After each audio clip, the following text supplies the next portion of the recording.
What's up guys, welcome to another All Charged Up. I'm sitting here on my lunch break, just putting a bit of charge in the car so I can get home quickly this evening. And I'm just looking through the news. I'm looking through YouTube channels and the usual suspects that claim it's World War III tomorrow, etc. constantly. And it's starting to become more and more difficult to argue with the facts that are in front of our face.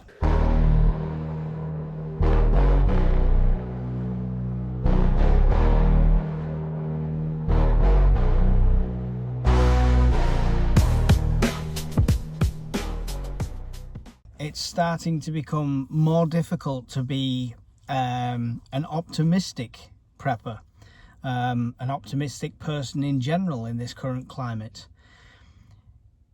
China, who were kind of held back away from everything else that was going on and a bit quiet in the media apart from exercises around Taiwan, and we know that impending civil war / takeover is imminent.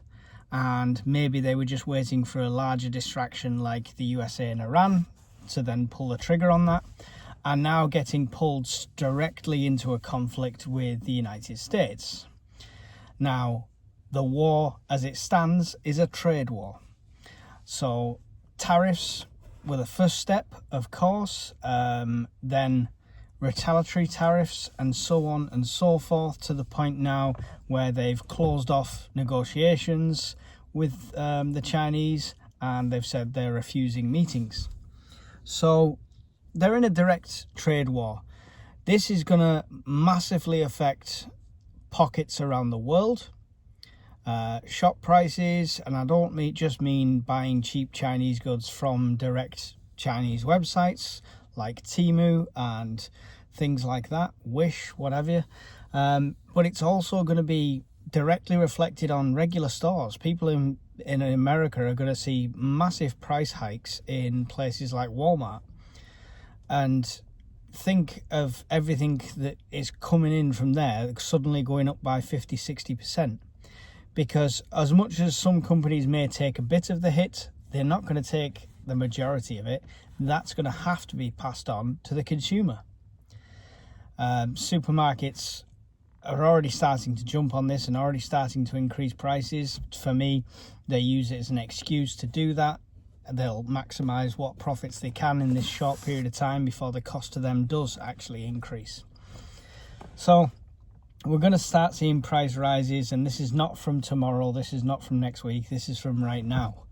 Prices are going to start to go up, and they don't just dramatically change overnight and increase. They gradually go up by pence, by cents, depending where you are in the world, and they'll creep it up.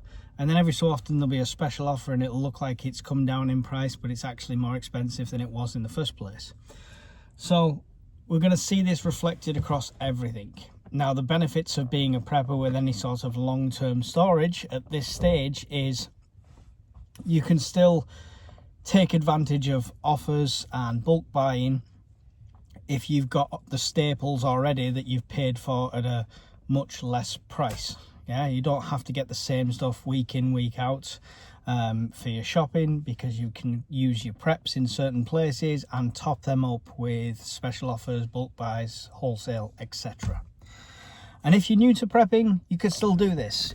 Start increasing your stock. It might not be easy to just add an extra £10 onto your weekly shop now, like I've mentioned before in other videos, because your weekly shop's probably already gone up by 20 or 30 pounds in the last year.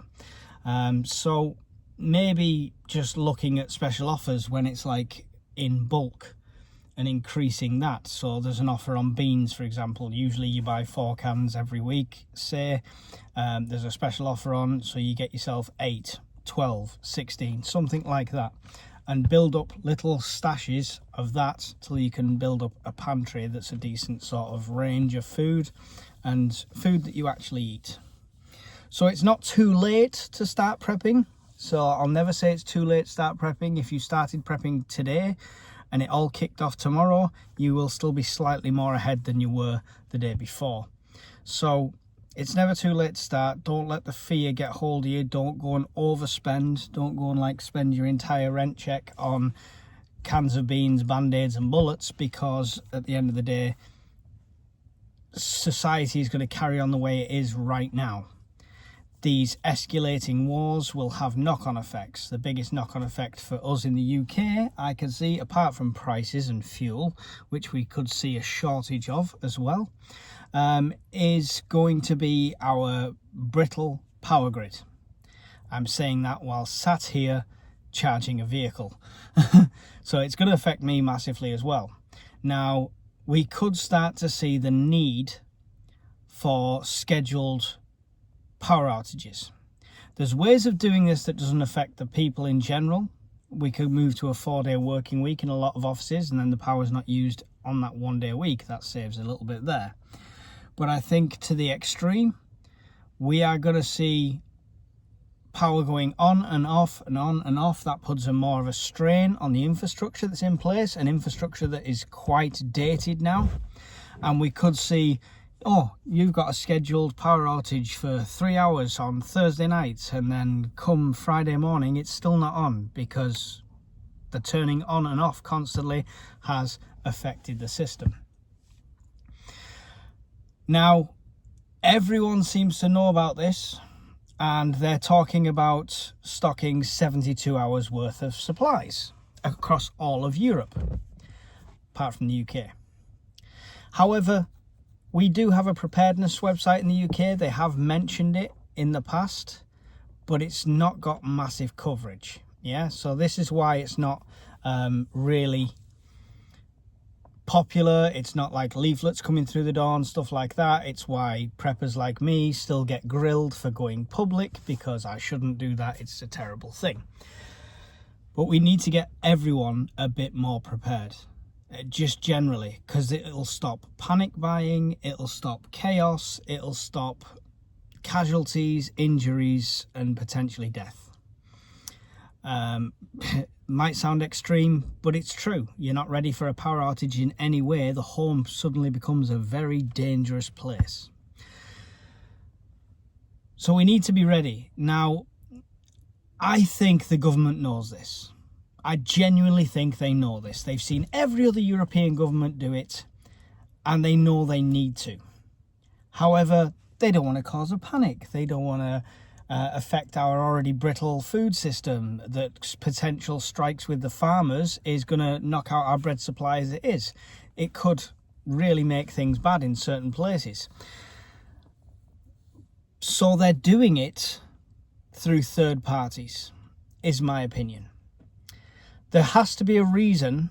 In the last 3 weeks, me and several other preppers, people I know and speak to, have been approached by tabloid papers, been approached by websites, been approached by the BBC themselves to talk about this, to talk about preparedness. They are leaking that information out into the media as casually as they can, where people could still dismiss us as, oh, he's a nut job, he's got like 300 cans of beans at home, but also still planting that seed. And I think this is the way they've decided to do it. We all know generally the BBC plays nice with whatever the agenda is, okay? And I think they've been told they can have the go-ahead on talking about this. And that's why I've been on 2 BBC radio shows, and I've got an interview with one this week as well. I'm happy to do that. I'm happy to put myself out there. I'm happy to take the risk. If you want to know more about that, see my previous rant about OPSEC. Just to get the message out there. So we need to take the plunge. They need to make it official. They need to make an announcement. And just basically saying to people, because of the power grid, they can fine-tune it however they want. They can put rose-tinted glasses on as much as they want of it, but at the end of the day, we want to just encourage people to be ready for a potential blackout. For a day, for 2 days, for 72 hours if needs be. This doesn't make you a prepper, I'm afraid. You can't join the club just yet. 72 hours is not enough. Genuinely, it's not enough. 72 hours is still heavily reliant on somebody else. So you'll still be heavily reliant on somebody else, whether that's reliant on somebody to get your energy back on, to turn your power back on, or whether that's reliant on the state, the council, the government, etc. to provide you with generators, help, etc. Even with 72 hours worth of supplies, which is a great start, mind you, you're still going to be vulnerable. My starting point, my very minimum starting point would be a week. And that is not much when you look at tinned food and long life food, things like pastas and rice and stuff like that. A week is not much at all. You can get a week's worth for about £10-15. It's not a massive investment for a bit of security. And then build that up into 2 weeks, 3 weeks, 4 weeks, etc. Most preppers will look at around 90 days on average. That's the average. Some are a lot less, some are a lot more. 90 days on average is what a lot of them look at. And we're not the people that are causing panic buying, because we don't go out and buy 90 days worth of food in one sitting. It's gradually built up over time. Some people have been prepping for well over 10 years, building this up.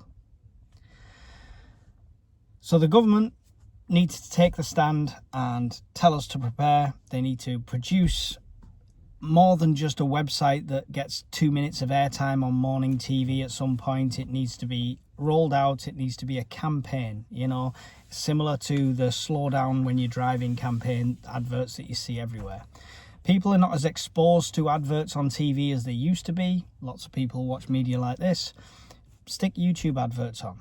Stick short adverts on, stick TikTok adverts on. They need to do some sort of campaign that's going to reach a larger percent of the population and normalise prepping in general. So in summary, for me, there's never been a better time to be a prepper. There's never been a better time to start prepping than now. That change pot in your cupboard that you're building up with just all that loose change, go and pour that into the change machine at the supermarket or at the bank and go and start your prepping with that. Doesn't have to break the bank, just give yourself a little bit of a head start. And search prepping in the UK on YouTube. You'll find multiple channels offering loads of great advice. There's some with not so great advice. Try and use your best judgment on that, and they'll tell you where to go. So you're not going bulk buying fresh milk and bread. You know what to get and you know what's going to work for you. So, mini rant. The world's gone to pot.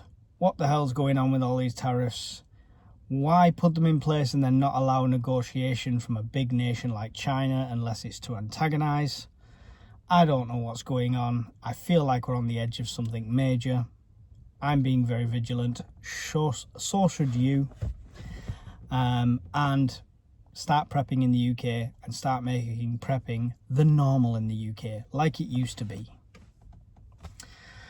Thanks for watching another video, guys. Another dodgy angle from the steering wheel here in the EV shitbox.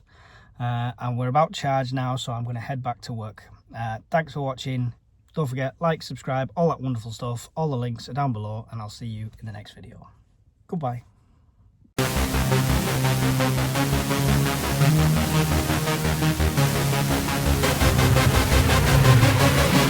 Yeah.